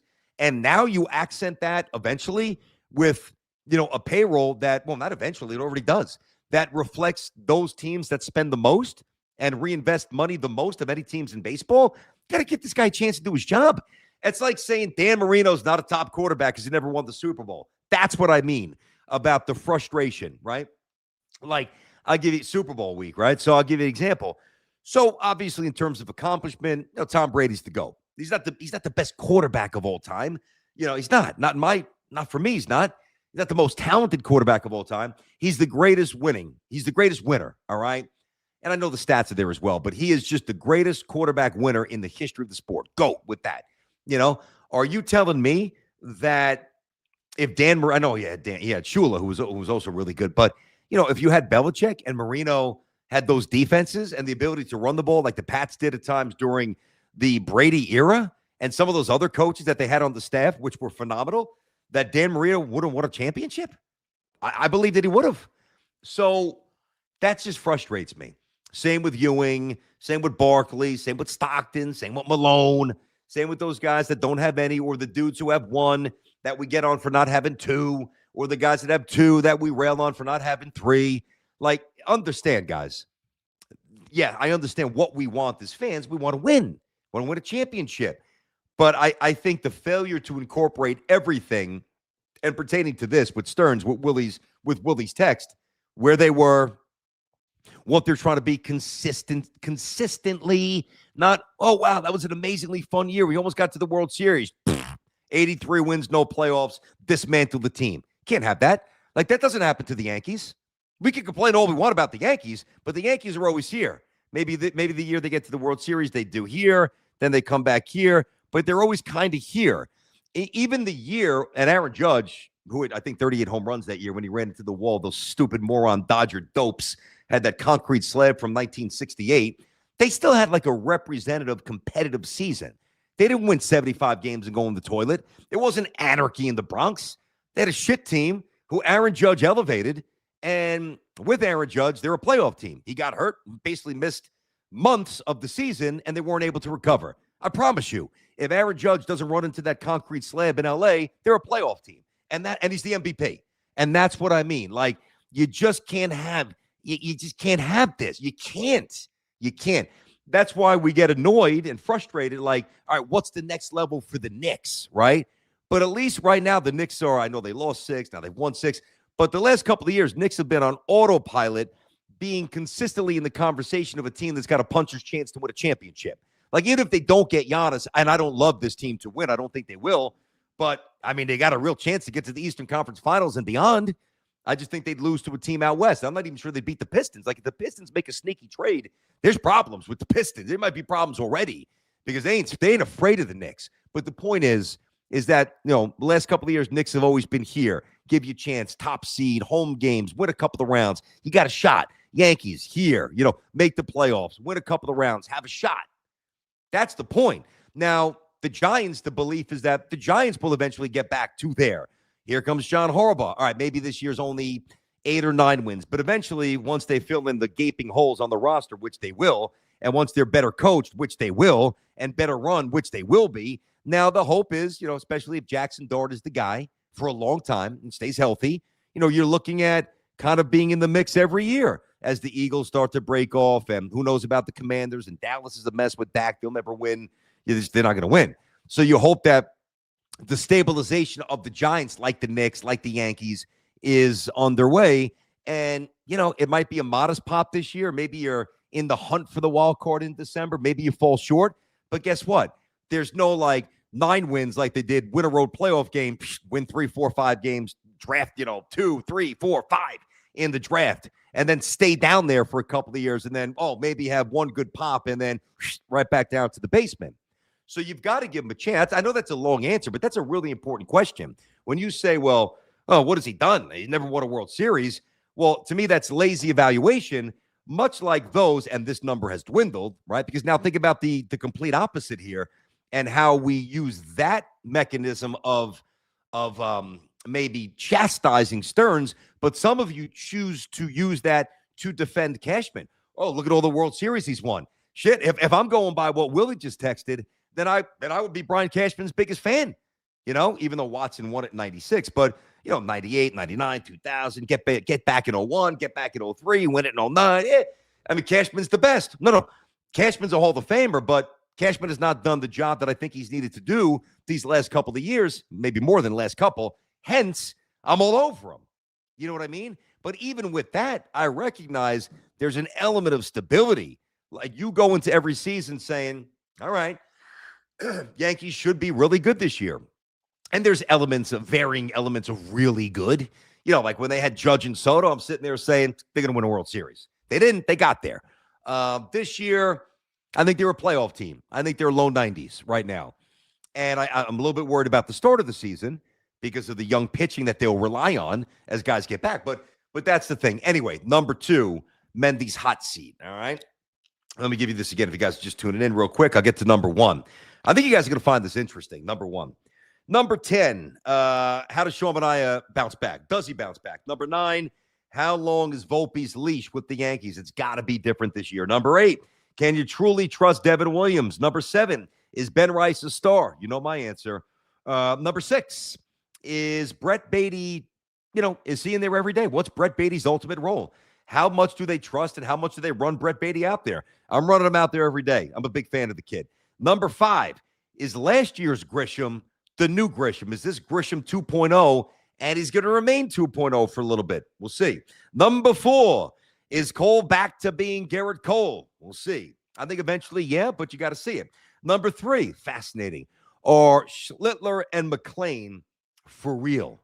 Are we looking at 2 guys for the next how many years when they take the baseball, you're going to have 7, 8, 10,000. I mean, Yankees always sell out, but for the most part, even on a Tuesday against whomever. So, more about Queens. But when you look at, Schlittler's, all right, you know what? Instead of 37,000, there's 45 on a Tuesday night against the A's. Or instead of 19 against the Reds on a Wednesday, McLean's going, there's 30. Like, there's that pop, like that wrestling pop. There's a pop in ticket sales. I think there's a really good chance that there is. And while I don't really care about ticket sales, I care about the potential greatness of these young players. Keep them healthy, keep it moving. And I think they both got a chance to be must watch for a long time. Number 2, Mendy's hot seat. I gave you a lot on that. Number 1.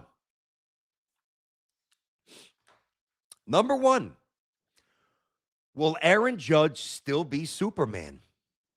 Will he still be Superman? You never know when that little downturn is starting. And let me just be very, very clear. I don't think it's this year. No. I think that I would have to say that Aaron's got at least 2 more and maybe 3 all-time years. If he's healthy. And when I say all-time, flirting with 60 bombs, OPS well over 1,100, stealing another batting title or being clearly and very comfortably over 300. But you got to think about this, guys. I mean, you are talking about somebody who has 4 straight years with an OPS over 1,100, and 3 of the last 4 years had a WAR of 10 or higher. And we're talking Babe Ruth. You're talking Babe Ruth, Ted Williams, Hank Aaron, Willie Mays. You're not talking Don Mattingly. You're not talking Reggie Jackson. You're talking Lou Gehrig. You're talking those kind of years from a Yankee perspective and those kind of years from an all-time baseball perspective. 3 of the last 4 years, a WAR of 10 or more. And by the way, the 1 year where it was 10.5 or 6, whatever, 5.5 or 6, it's because he missed a couple of months with the Dodger Stadium incident with the wall in the outfield. And I say, will Aaron Judge still be Superman? I'm asking the question. I fully expect him to win the MVP this year, and how unfair is that? I expect him to win the MVP. You know how freaking hard it is to do what this guy's doing? You know how hard it is to hit 270 in the majors with 18, 20 home runs and an OPS over 800? This guy's playing wiffle ball against 9-year-olds. Like, it's not even fair. It's not even contestable how much better he is than everybody else. And that includes Ohtani. That includes everybody. All right? But the first year that he's not Superman, I don't think it will be this year, nor do I think it will be next year if there is baseball next year. But a slight downgrade in stats is going to be a big problem for the New York Yankees, which is why I asked the question. I don't mean that he's going to go from what he has been to basically a little bit more than half a decade, 70% of a decade, to 237 with 17 home runs and 68 RBIs and an 801. I'm not talking about that. I'm talking about that drop from 55 to 60 home runs, 310 to 330 batting average, and OPS well over 1,100 and a $130 ribbies to 41 home runs, 289, 111 RBIs, and an OPS of 929. Like, if that happens, and I don't think it's happening this year, but if it were to happen this year, and listen, it's baseball, so it could actually happen, and it's not even because he's out of his prime. Sometimes you have bad luck. Sometimes you have an off year. Sometimes you get off to a rough start, you never recover. Sometimes you get off to a hot start, you ride it all year, like Grisham did a year ago. That's why he's on the list. Is this Grisham 2-0? Now, I've got far more faith in Aaron Judge to keep this up than I do Grisham, but if there is a downgrade in stats for Aaron Judge, I don't know that the Yankees could recover, because part of the reason why the Yankees win so many regular season games is because Aaron Judge masks so many deficiencies. Now, I think Ben Rice goes forward this year. I could see Austin Wells going a little forward this year. I could see Dominguez going forward this year. Obviously, the pitching, which I've talked about a lot. But that year that Aaron Judge no longer has the cape around his, on his shoulders or on his back, and instead of being Superman, he's merely one of the superheroes hanging out at the Hall of Justice. So he doesn't have that massive separation from the others. It's going to be a big issue for the Yankees because the Yankees are not good enough in the other spots to absorb that kind of statistical downtick from Aaron Judge. So to me, that's number one, because Aaron Judge is the guy who keeps them floating. You know, the last time, knock on wood, we don't see this for a long time. The last time Aaron Judge missed a lot of time, Yankees didn't make the playoffs. You know, now they kept it together. They were a representative team. They weren't a playoff team. And, you know, if Aaron Judge misses time or if Aaron Judge has an off year,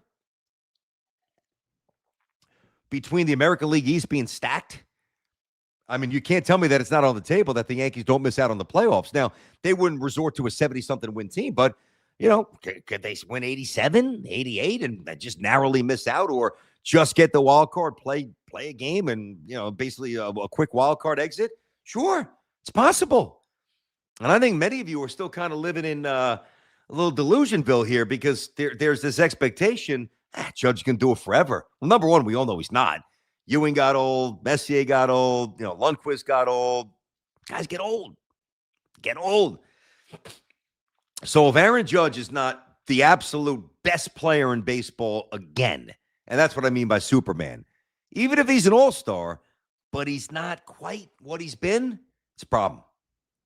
And I don't mean this massive gap. Like, he's not going to fall off the face of the earth this year or next year or the year after. But how realistic is it? Like, we expect, again, think about what I said. I just said it like just as within conversation. Yeah, I expect him to win the MVP. I expect Aaron Judge. But think about that. We didn't say that about what other great, I'm just thinking out loud now, what other great New York athlete in my lifetime did we say that about? There's one, but it wasn't even award-driven. It was Mariano. Like, Mariano was the one guy where, like, I expect Mariano to be untouchable this year. No one's touching him. I expect Mariano to be Mariano. And he basically always was. But, you know, Patrick Ewing wasn't a league MVP, a Hall of Famer. Wouldn't win MVPs, you know. Jalen Brunson's not winning MVPs yet, you know. Been in the mix a little bit, hell of a player, but no. You know, Lundqvist never won the Cup. He won some goaltending trophies, but never won the Cup. You know, Lawrence Taylor ruptures Achilles. He eventually got old. You know, football, that bounce, that burst, that dissipates over time, you know. Even Tiki retired, but, you know, if Tiki would have kept playing, he still had at least, I think, 2 more awesome years in the bag. But if he would have kept playing and chasing more numbers and just chasing the Hall of Fame, which he didn't, which I respect, and if he did, by the way, he'd probably be in by now, and eventually he will be, and he should be, but you would have seen, you know, decay in Tiki's game. Just like you saw decay in Michael Strahan's game. Different side of the ball, but you're going to see decay. Derek Jeter got old, you know. His range was a massive issue at shortstop. Don Mattingly's back went. You know, Ron Guidry got old. You're getting old. You're going to get old. You're not going to be what you were. And the moment that happens, the entire profile of the Yankees changes, which is why, to me, it's number 1 on the list. Now, in terms of, like, order of fear, it's not number 1, but it's just order of importance. Like, I'm going to go through this again. I'm going to go 1 through 10. I'm going to go assign a level of fear. All right. Is Aaron Judge still Superman? I'll give you short answers. Yes. Mendy's hot seat. Is Mendy's seat hot? I think Mendy's going to be fine this year. I'm not incredibly alarmed. It's a big storyline. If it goes sideways for the Mets, I don't think it will. I think the Mets will be a playoff team. So I think very minimal fear about that, but it's something you got to watch out for. Schlittler and McLean, are they the real deals? I got great confidence they are. Is Cole back to being Cole? You know, this one I believe he will, but this is where I've got to at least show an ounce of trepidation, be fair to the surgical procedure he had, the age that he is, and the innings and the miles he's got on the odometer. But I do think he will be. Not the confidence like I have with Judge or with maybe even Schlittler or McLean, but confident, but not overly confident. Number 5, is last year's Grisham the new Grisham? Yeah. I mean, I guess I'm going to have to get over this at some point. Again, what chaps me is him batting first. Do I think he's going to hit 30 home runs? I do. So I think I got pretty decent confidence there. Brett Baty's role, I think the Mets know what they have in Brett Baty. I think that they know. I don't think they value Vientos the way they once did. They shouldn't value Mauricio the way they once did. I'm not a huge Mauricio fan. They already got rid of Acuna. You know, I think he's the guy that they look at. They're like, he can hit. He's a pro. He could play a lot of spots. So I do have great confidence that Baty will play well and Baty will get a lot of run. Is Ben Rice going to be a star? Yes. I've got basically supreme confidence in that. No doubt. No trepidation. Can you fully trust Devin Williams? Yeah, I trust him. I don't know if I'm running to a casino to place a big wager on that, but I do trust him. But of all the things so far, like that's the thing that could get really, really ugly. I'll circle back to that in a minute. Volpe, how long they run him out there? I don't know. I think I've got supreme confidence this year that the Yankees handle it the right way for the first time since Volpe has burst on the scene. You got Caballero, and they know you just can't keep expecting different results this, in year 4 if there's not some visible signs early that he's transforming into not a star, but just a more buttoned up player with fewer deficiencies. So I've got confidence that they'll treat him differently. I've got less confidence he'll grow into the player that we really, really thought he would when he was drafted first round. Does Manaea bounce back? Yeah, middle of the road confidence. I think he does. Again, not like the 18 starts in 2024, but enough. I think he'll be fine. And with Peralta, doesn't have to be an ace. With McClain, doesn't have to be a top 2 guy. The one thing of all those storylines, I do think the one that has the potential to get the ugliest here, like if Baty's scuffling, if Volpe's scuffling, they'll bench him, so you won't even hear about it. Ben Rice is going to be shielded by Judge and Bellinger to a lesser extent. So even if he struggles, no one's going to go nuts early. Cam, same thing with him and McClain. If Devin Williams has a rough run in April, that is going to be that ominous sound that we all know. It is very detectable because it just sounds different. It sounds different than any other major league stadium, maybe with the exception of Philly.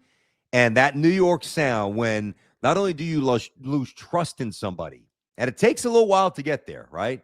But when you lose that trust in somebody and then the team continues to run him out there and that trust is not rewarded, well, now the bridge is burned and we're done with you. Now, when we're done with you and that team keeps running you out there because there's either a dearth of options or they're defiant, all right, for whatever reason, a little pig-headed, then we let loose. That is, of all the things, that could sound ugly, especially with Diaz now at the Dodgers. So there's some stuff for you. Top 10 storylines coming into the season. J-Rod, what's going on, brother? How you feeling today, man? You good? How we doing? Great episode. Good, man. Love the questions. Love the engagement from the fans. Good stuff today, yeah? Yeah, great stuff today. And, super excited for tomorrow's episode. Going to be huge. Yeah. Going to be huge. Going to have a little fun with Sal tomorrow. So if you guys just jumping in, just joining in, Sal will join the show tomorrow. And we'll do a little BT and Sal reunited here on BT Unleashed. It's going to be a lot of fun here. Let's see here. What is this? At with Drew. When you were on WFN, you wore a blue hoodie that said, established 1923, had a water wheel logo on it. What is the hoodie from? It's from my old country club, golf country club that has now since closed. I mean, of all the years to be open, you couldn't be open now. When I'm a shit golfer, I go out there every day and actually get into the, get the handicap to at least like a consistent 14, 15 where I know I'm not going to embarrass myself. That's the thing. Like, I go out there to play golf. I don't know if I'm going to shoot. I don't know what I'm going to shoot. I'm going to lose 9 balls? Possible. Am I going to hit, 3 toppers off the tee? Possible. Am I going to play well? Chip the lights out. Putt, which I usually do putt well. Chip and putt well. Hit the fairways. Bang some 5-irons, 200 yards. Yeah, that could happen once in a while. It could also be, I can get that version on the front 9 and get the exact opposite on the back 9. So, yeah, that's good memory. That was my, it's called Greenbrook Country Club. And it was around over 100 years. It used to be an old water, not distilling. What's the terminology? The water, I don't know, a water farm. I don't know what it was. Sure. Whatever you call it. But it was a cool logo. It was a great golf course. Very, very beautiful. That is no longer around. So that's what that was. Yeah, I don't wear that too much. So for you to remember that tells me you really dialed into BT and Sal. I probably only wore it once. I don't know, once or twice. What is this all about? At Rod Power 78, Juan Soto equals Bobby Bonilla 2.0. What? I mean, honestly, if that dog wasn't so cute, I would just shit all over you. What are you kidding me? Bobby Bonilla 2.0. Rod, what are you talking about? Can you please expand on that in another text? Yeah, I look at Juan Soto and I see Bobby Bonilla. Now, I mean, listen, he ain't Aaron Judge. You're never going to put those numbers up. And I do really believe that eventually Met fans will lament the presence of Juan Soto. I don't think he's going to age great. He's already got that thick body. He's already an average to slightly below average right fielder, same on the bases. So as he gets a little bit older, a little bit slower, and I'm not saying this year or even next year, but I actually think, by the way, I think that there's a chance, depending upon where they are, I think that there's a chance that the Mets let him opt out. Like when he opts out, many of you know this, thanks for the text there. I'd like to hear some rationale as to why, but as the Mets get deeper into Soto's contract here, like, I don't know if they win a World Series or if they fall apart, I think that there's an avenue there, a possibility for the Mets to say, you know what? It was the right move at the right time. And rather than lock into, at that point, 10 more years when he's in his 30s, early 30s, and not quite the same athlete, maybe not quite the same hitter, whatever it might be, why are you gonna not allow him to opt out because they've got the power by adding $5 more million into those years, give him more money and ride out the length of the terms if you're not winning with him or you're seeing a little bit of baseball attrition. So I don't necessarily think that he's here for the full length of the contract. I've always thought that. But it was a move that the Mets had to make for a lot of reasons that we all know. You know, it just gave the Mets a different cachet, a little equity. You know, Cohen needed to do that and kind of change the perception of the LOL Mets. All the things we've talked about. You got him. You had him for 1 year. You didn't make the playoffs. The year before you didn't have him. You did make the playoffs. So if there's anything that we really can't predict, and this list that I came up with, this whole list of the 10 things, right? The 10 most pressing issues facing the Yankees this year and the Mets coming into the season, I could probably do, after April, a list of 10 things that we didn't really expect. And maybe Dominguez is playing more. Maybe Polanco's hitting 310. Maybe Alvarez I'm just throwing stuff out, really fulfills what used to be the number one prospect label, not in the Mets system, in all of baseball. I think Will Warren's a high strikeout guy. Now, I don't look at him as like a Schlittler or a McLean, but somebody like Will Warren who's going to get a lot of run and had a lot of good starts a year ago. The 2 or 3 that he had where he was awful, one was against Boston, really skewed his numbers. Maybe Will Warren takes a massive step forward this year. I don't know. Maybe Bednar, despite looking really comfortable with the Yankees a year ago, maybe he implodes. Maybe he gets off to a rough start like Devin Williams. Like, there's just always stuff with baseball that you don't know. Maybe, what the Yanks are trying to feed us, which I'm not buying, maybe they do. Maybe they are right. Maybe there is more in Ryan McMahon in terms of an offensive profile, fewer strikeouts, higher average, higher on base, higher OPS, all that stuff. I don't know. Like, there's a million things that could happen in baseball. There really are. Because think about where we were at this time. Think about this, guys. Think about where we were last year. Did anybody think Trent Grisham would hit 34 home runs? No, nobody did. Did you think that Brett Baty would prove to be at least a competent, versatile defender everywhere? No.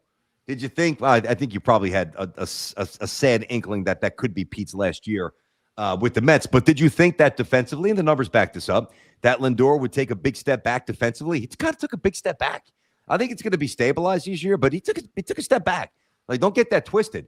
Did you think that down the stretch, the guy that you got from the Yankees, who was a relief pitcher and converted to a starter, would be your best starter down the stretch, your most reliable starter when the Mets were hemorrhaging and trying to, stabilize their season? I mean, I don't even have that stuff written down. I'm just remembering in real time what happened, No, you didn't think that.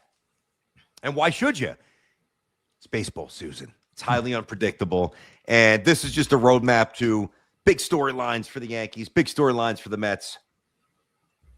And hopefully you guys enjoy that. Now, tomorrow, I'm going to wrap it up here, get bouncing. So, J-Rod, good job today, brother. Good job. We are going to have Sal tomorrow, 10:15, so I'll start the show. I'm kind of riff on whatever I'm going to riff on for about 15 minutes, pop them in, bounce around, have a little fun. I obviously saw him with the BT and Sal live show. Obviously, I was texting him this morning about something else, texted him yesterday about coming on the show. So we text quite a bit. We're just starting to get the framework next for the next BT and Sal live show with a focal point on Long Island. And that's going to be the next destination. There's a lot of things to button up. I mean, we had to put together the first one, which took time, and it was awesome. And the next one will be awesome and will be sold out as well. But it's not like, hey, snap a finger, showing up at a venue near the old Coliseum, and we're on Long Island, BT and South 2-0. Like you got to sell stuff, you got to sell tickets, you got to sell sponsorships, you got to connect dots, you got to get a big guest, whatever. So we'll do that. And the other thing, and he's excited about it. I'm going to look into this, and I'm going to try to get this thing going. And I don't see any reason why, honestly, why we can't do this. A BT and Sal golf outing. How sick would that be? All I have to do is find the event. Now, it would have been at Greenbrook, which is where I was a member, hence the question with the sweatshirt. I would have done it at my club. My club is no longer around. So can't do that. So I've got to lean on some contacts. I've got to try to get a good deal. A lot of people have reached out and invited me and Sal to play over the years. And I got to see if there's a valuable, venue where the price makes sense and things that I've got to worry about that I will. But how about that? How about a little BT and Sal live, little golf outing there? How sick would that be? Bunch of foursomes, just ride around, have a couple beers, have a little something to eat, have a little banquet after it. I just thought of that last night. I texted him today, so I'm starting to get those wheels in motion in my head. We'll see. Generally, when I have an idea, I don't give up until it comes to fruition. So I would think that there's a pretty damn good chance that that's going to happen. All right, I got to roll. Cleaning ladies here, vacuums, waiting to get in the office. Daddy's got to get out of the house for a little bit. Daddy's got to find a place to go hit some balls is what Daddy's got to find soon. Because it's one thing when it's 19 degrees out, and I love my home. I really do. And I love my family, obviously. But there's a point where you got to get out. And, my saving grace, even though I don't play well, I would love to go to Greenbrook on after a practice, rec softball for my daughter, travel for my son, you name it, during the spring after it, right? When the sun's going down at 8 o'clock, whatever it might be, 8:30, just go to the range, put in the earbuds, the wireless ones, put on some tunes and just hit 150 balls, right? Can't do that, and now I got more time. So I have to find out where the hell, I'm not going to join another club. It's not worth it. I don't have enough time. Too busy with the kids and the games and watching and coaching and transporting and school. But I got to at least find a place, even if it's like a semi-private where I could just go and bang some balls and just get out of here once in a while. So I got to hatch that plan. All right, man, let me go. Sal tomorrow with 10:15. Looking forward to having Sal on the show. Spread the word. Like it, guys. Subscribe. Get that traction, the comments, the hits, the likes, the hypes, all the stuff that you guys do on YouTube to get the word out there. Trust me, the more it hits, the more the algorithm says, yep, we like this. Let's dispense this and disperse this all around. You get more clicks. I could do more things. We have more fun. But tomorrow we'll have a blast. So Sal tomorrow. J-Rod, good work, brother. We'll see if anything happens today or tomorrow. Deadline with Giannis and the NBA trade deadline is Thursday. Giants got their OC. I like it. Matt Nagy. Jets still looking for theirs. It's going to be somebody with experience, which I'll be fine with. And, we're never too far away from something breaking that's really interesting. So have a great rest of your Tuesday. Check out the shorts. Again, like it, subscribe it, and I will catch you guys tomorrow at 10. Peace. This is Unleash. Are you listening? Can you hear me? This is Unleash. Are you listening? Can you hear me? With your host, Brandon Tierney. This is Unleash. Are you listening? Can you hear me?